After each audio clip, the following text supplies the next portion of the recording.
রবি, রবি, কে? আমি রবি। এদিকে তাকাও। কে? কে দাঁড়িয়ে ওখানে? ছায়া ঠিক নয়, কিন্তু ছায়ার মতো। মৃত্যু? মৃত্যু কি তবে এই? আমি এসেছি রবি, আমাকে চিনতে পারছো না? আমি গো, তোমার নতুন বউঠান। নতুন বৌঠান? তুমি? তুমি এসেছো? আমাকে নিতে এসেছো? যাবার সময় হলো বিহঙ্গে, এখনই খোলায় রিক্ত হবে স্তব্ধ গীতি, ভ্রষ্ট নীর পরিবে ধুলায়। তুমি? তুমি এই কবিতা জানলে কি করে? এ তো আমার অনেক পরের লেখা। তোমার সব কবিতা আমি জানি, তোমার সবটুকু। মরে যাওয়া মানে আর কিছু নেই বুঝি? রাতের বেলা সব তারাই থাকে দিনের আলোর গভীরে, তুমিই তো লিখেছিলে। আহ, আশ্চর্য ভালো বোধ হচ্ছে জানো। এতদিন ধরে তুমি আমাকে মনে রেখেছো, আমার সব প্রকাশের মধ্যে দিয়ে তুমি আমাকে মনে রেখেছো। আর কি বলি বলো তো? আর তুমি আমাকে কি দিয়ে মনে রেখেছো? আমার সকল ভালোবাসায়, সকল আঘাত, সকল আশায় তুমি ছিলে। হয়তো হয়তো সবসময় আমি তোমার কাছে যাইনি। ছোটবেলার কোনো কথা মনে পড়ে না? 9 বছরের নতুন বউ আর তার 7 বছরের ছোট্ট দেওর। সত্যি কথা বলবো, আসবে না বলো? হাসবো তো বটেই, তবু বলো। মনে পড়ে বাড়িতে তখন তুমি নতুন বউ, ছাদে বেড়াচ্ছিলে ছোট দিদির সঙ্গে। মনের কথা বলা বলি হচ্ছিল নিশ্চয়। আমি কাছে যাওয়ার চেষ্টা করতেই ছোট দিদির এক ধমক। ইস, তখন তোমার মুখখানি যা হয়েছিল, লজ্জায় অপমানে একেবারে টুকটুকে লাল। খুব ইচ্ছে করছিল জানো, স্বর্ণ দিদিকে বলি, আহা ছেলে মানুষ, না হয় থাকলোই আমাদের সঙ্গে, এসব কথা ও আর কি বুঝবে। কিন্তু নতুন বউ তো, আর কতই বা বয়স বলো, সব কথা কি মুখ ফুটে বলা যায়? শুধু শুধু সেই নতুন বউকেই দোষ দিচ্ছ কেন? মুখ ফুটে কি কোনোদিন কোনো প্রশংসার কথা বলেছো আমাকে? এই ছেলে, এমন অপবাদ দিও না, অধর্ম হবে। সরু সরু করি সুপুরি কাটায় রবির মতো কেউ নেই, এ কথা বলিনি জানে জানে। সুপুরি কাটা সার্টিফিকেট নিয়ে কি হবে? আমি তো চিরকাল চেয়েছি আমার লেখার সার্টিফিকেট। সেখানে তুমি আমাকে কোনোদিন মন খুলে কোনো ভালো কথা বলনি। খালি বিহারী চক্রবর্তী, বিহারী চক্রবর্তী, তার সঙ্গে তুলনা করে বারবার তুমি আমাকে রেখেছো নিচের তলায়। কি হলো, হাসছো কেন? হাসছি আর ভাবছি, কি? সেই রাত এখনো মনের মধ্যে পুষে রেখে দিয়েছো? না গো, সেসব কোথায় ফেলে এসেছি? সে থেকে গেছে আমার বুকের মধ্যে আতরের ফিকে হয়ে যাওয়া মন খারাপ করা গন্ধের মতো। দিনের শেষে ছাদের উপর পড়তো মালু আর তাকিয়া। একটা রূপোর রেকাবিতে বেলফুলের গোড়ের মালা, ভিজে রুমালে পিরিচে 1 গ্লাস বরফ দেওয়া জল আর বাটাতে ছাঁচি পান। তুমি গা ধুয়ে চুল বেঁধে তৈরি হয়ে বসতে। গায়ে একখানা পাতলা চাদর উড়িয়ে আসতেন জ্যোতি দাদা, বেহালাতে লাগাতেন ছড়ি, আর আমি ধরতুম চড়া সুরের গান।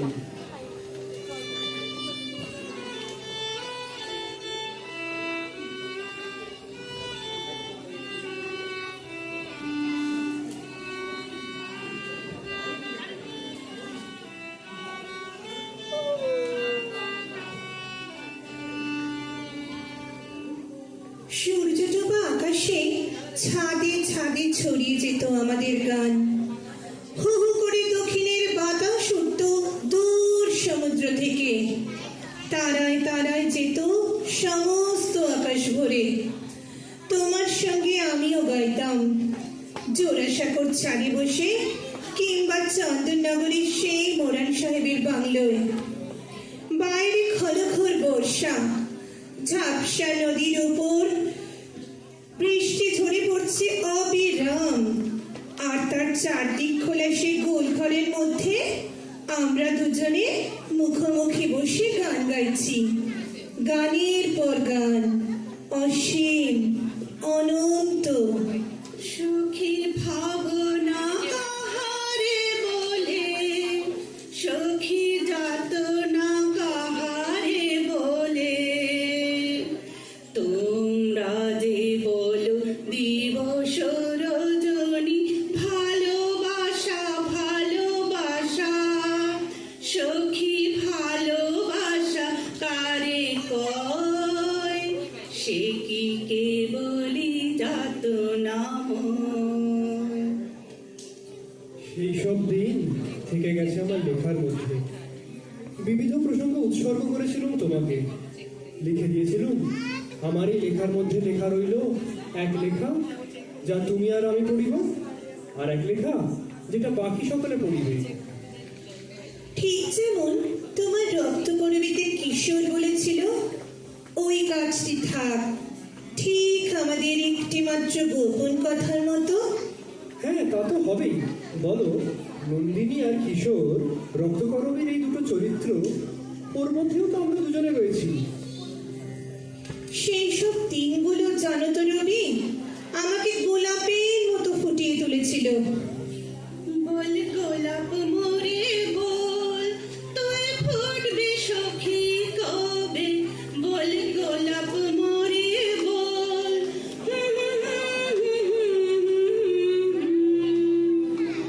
কে যে কাকে ফুটিয়ে তোলে নতুন বৌঠান, ও নতুন বৌঠান। এসব ভালো লাগার কথা আমাকে কখনো বলনি কেন আগে? বললে কি হতো? জানি না, হয়তো জানি না কি হতো, কিন্তু আমার কম বয়সের একটা কষ্ট হয়তো কিছুটা কমতো। তবে বলি শোনো, আমার খুব ভয় হতো জানো গো তোমার লেখা পড়ে। ভয়? কিসের ভয়? মনে হতো এ তো এক আশ্চর্য, গন্ডি টানার সংসারে তোকে ধরবে না বেশি দিন। বোকার মতো নিন্দে করে তোমাকে বেঁধে রাখতে চেয়েছি।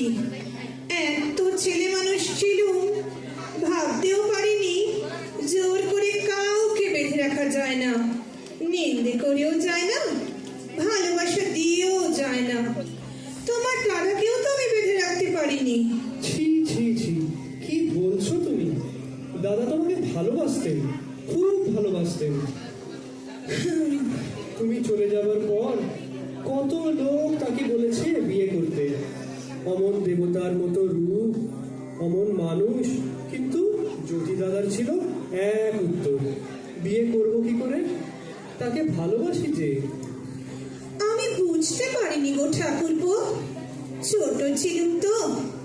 সারাদিনের পর বিকেল বেলায় তোমার গানের ওই ফুটন্ত গোলাপের মতো উন্মুখ হয়ে বসে থাকতাম। তাম্র থালায় গড়ে মালাখানি গেথে সিক্ত রুমালে যত্নে রেখেছ ঢাকি, ছায়া হেলা ছাদে মাদুর দিয়েছ পেতে, কার কথা ভেবে বসে আছো জানি না কি। তিনি আসতেনই না কোনো কোনো দিন, থেকে যেতেন বিচিত্রালয়ের বাড়িতে।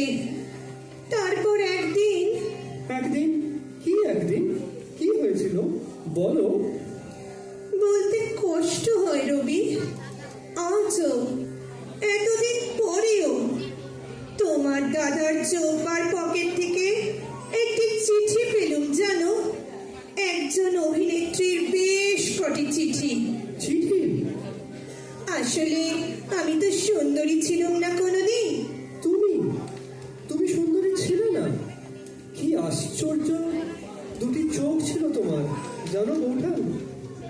আমি আমার জীবনে যতবার ছবি আঁকতে গিয়েছি, সব ছবিতেই যেন তোমার ওই চোখ দুটি বারবার ফুটে উঠতে চেয়েছে।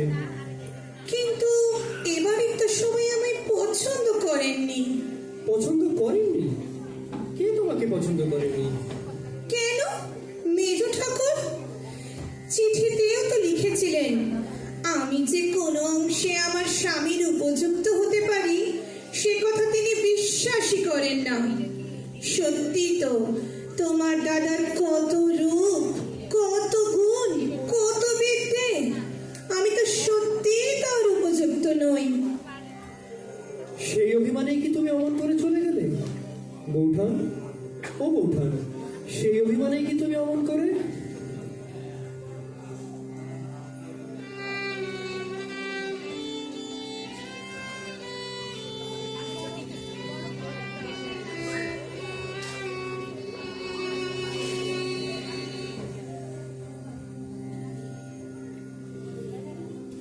খুব কষ্ট পেয়েছিলে না?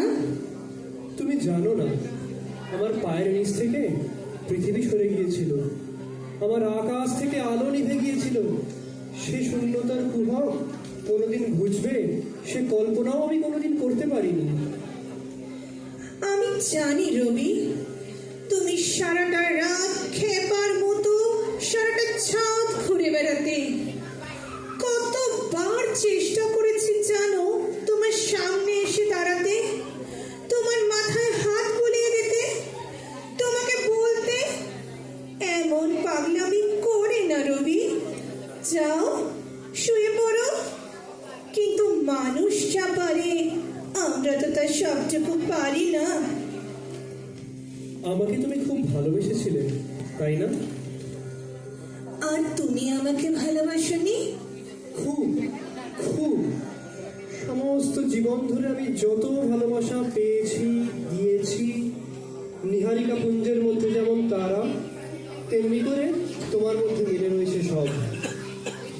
এমন এমন অনেক মানুষ আছে জানো তো রবি, যারা এই ভালোবাসার অন্য সব মানে করে।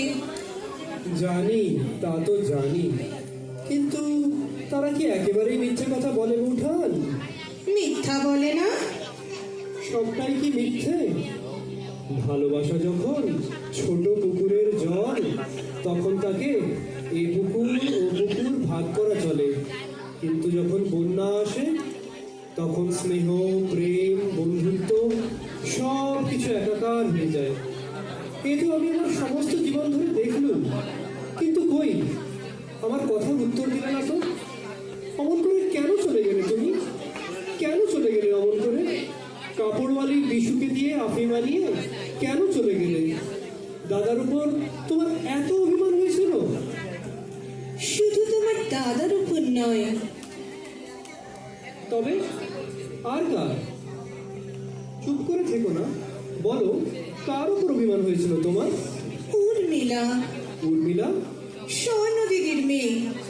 ভগবান তো আমার কোলে কিছু দেননি, তাই ওই ছিল আমার সব। তেতলার চাঁদের বাঁকা সিঁড়ি দিয়ে হুড়মুড় করে নামতে গিয়ে সিঁড়ির নিচে উপর হয়ে পড়ে আছে মেয়েটা।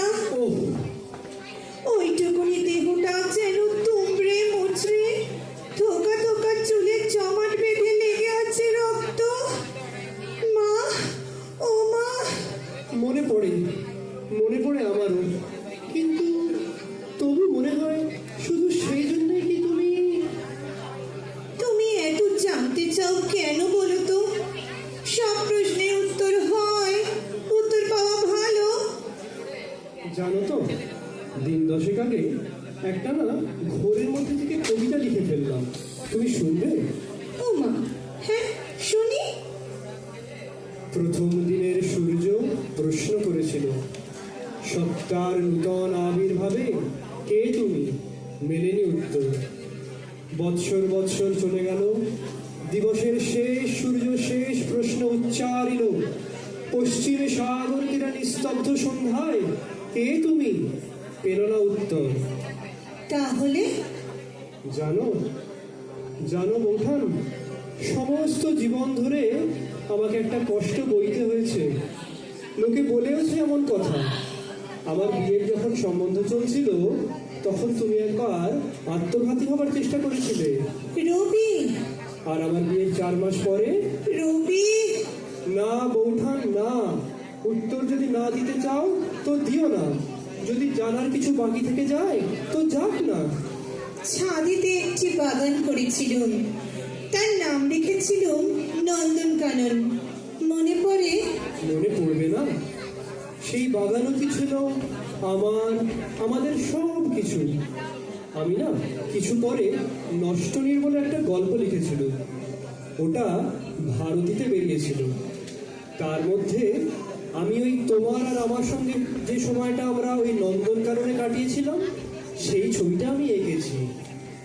তোমায় আমায় মিলে এমনি বহে ধারা, তোমার হলো শুরু,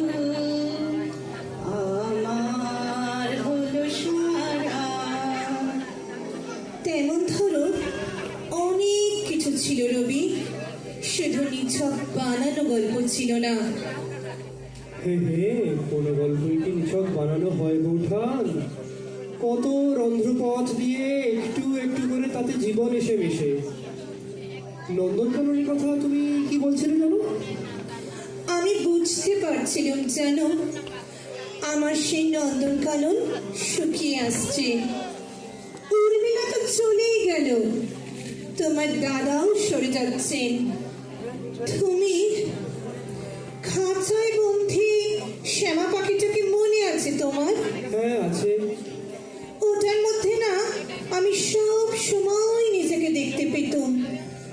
বিশু যখন কাপড়ের বোঝকা আমার সামনে মেলে ধরলে, নানান রকম কাপড়, জ্যাকেট, চোখের সামনে যেন রঙের আলপনা এঁকে দিয়েছে কেউ।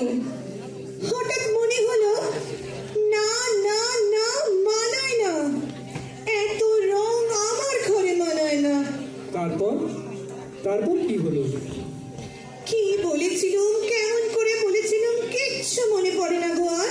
তবে শুধু মনে পড়ে তোর চোখ দুটো আমার মুখের দিকে তাকিয়ে আছে, তাকিয়েই আছে। ভেতরে যা কথা সব পড়ে ফেলবে নাকি? আজ তোমার অনুতাপ হয় না? একটু অনুতাপ হয় না তোমার? কতটা বাকি ছিল তোমার জীবনের, কত আশায় বিশ্বাসে প্রবঞ্চনায় অন্ধ দেওয়াল, আর সেই পাথর ফেটে বেরিয়ে আসা সম্ভাবনায় ভরা কত সব অভাবিত বাঁকড়ায় জীবন মাত্র 25 বছর বয়সেই তুমি শেষ করে দিলে।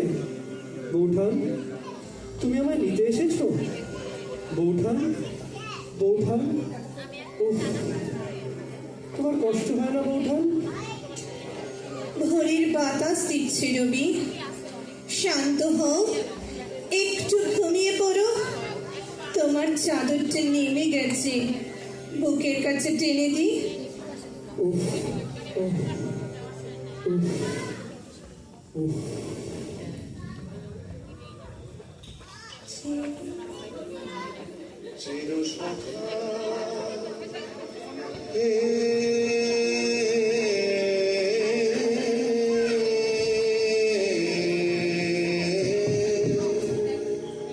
চির